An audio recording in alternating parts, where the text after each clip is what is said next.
I was standing in line at a small coffee shop in Chicago, scrolling through my phone, half awake, mentally preparing for another boring workday.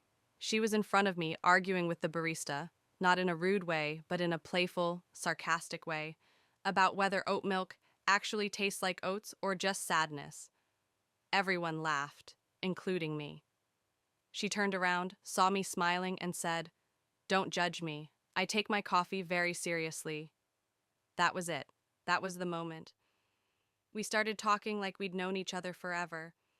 Her name was Emily. She worked in marketing, hated mornings, loved road trips, and had this laugh that made you forget whatever you were stressed about 5 seconds earlier. I asked for her number. She gave it to me without hesitation. Our first date lasted 6 hours. We talked about childhood, exes, fears, dreams, everything you're not supposed to dump on someone so early. But it didn't feel wrong. It felt honest, easy. Within weeks, she became part of my routine. Morning texts, late night phone calls, weekend plans that always turned into just one more hour together. And that's when the cracks started to show. Not in us, but in our lives. I was 29, laser focused on my career, obsessed with the idea that if I didn't make it soon, I'd fail at life. Emily was 31 and ready for stability, marriage, a home, kids, someday, but not someday. One night, lying on her couch, she said quietly, "Where do you see yourself in 5 years?" I joked, avoided, deflected. She didn't laugh. "I need to know if I'm building something or just passing time." That question followed me everywhere after that. We started arguing, not loudly, not dramatically, but in that slow, exhausting way that drains you. The kind where no one is wrong, but no one is happy either. I loved her, I really did. But love didn't magically fix timing.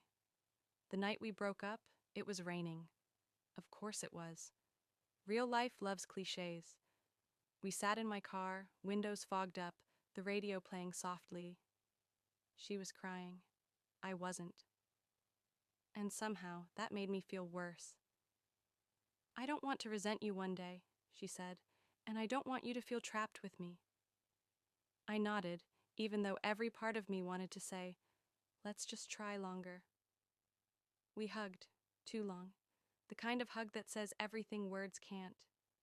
Then she opened the door and walked away. For months, everything reminded me of her. Songs, coffee shops, random Tuesday mornings. I dated other people. She did too. We both posted happy pictures online. We both pretended we'd moved on. 3 years later, I ran into her at that same coffee shop. Same place. Different people. She was wearing a ring. I congratulated her. Meant it. Mostly. She asked how I was. I told her the truth. I'm good. Finally.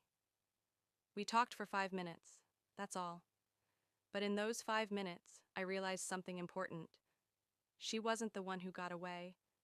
She was the one who taught me what love is supposed to feel like, even if it doesn't last forever.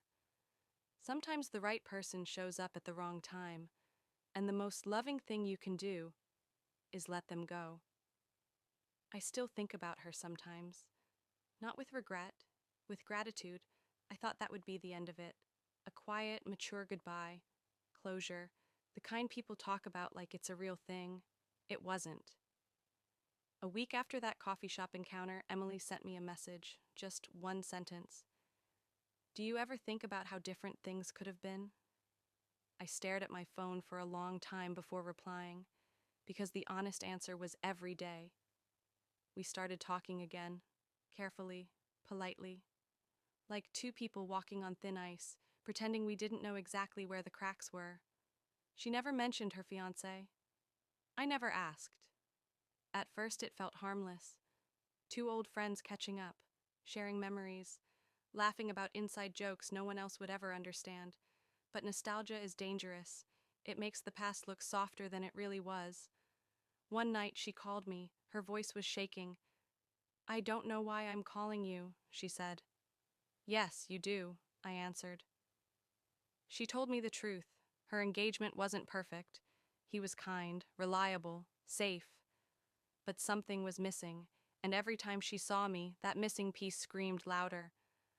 I chose stability, she said, but sometimes I wonder if I chose fear. I didn't sleep that night, because for the first time in years I had what I thought I wanted, a career I was proud of, confidence, clarity, and suddenly she was back in my life. Timing, again. We met in person. We promised it would just be coffee. It never is. We walked, talked, sat in silence.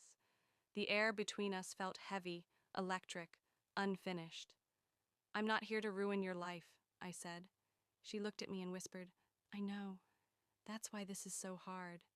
She broke off the engagement a month later. Not for me, at least, that's what we told ourselves. We tried again, slowly, carefully, like P.O.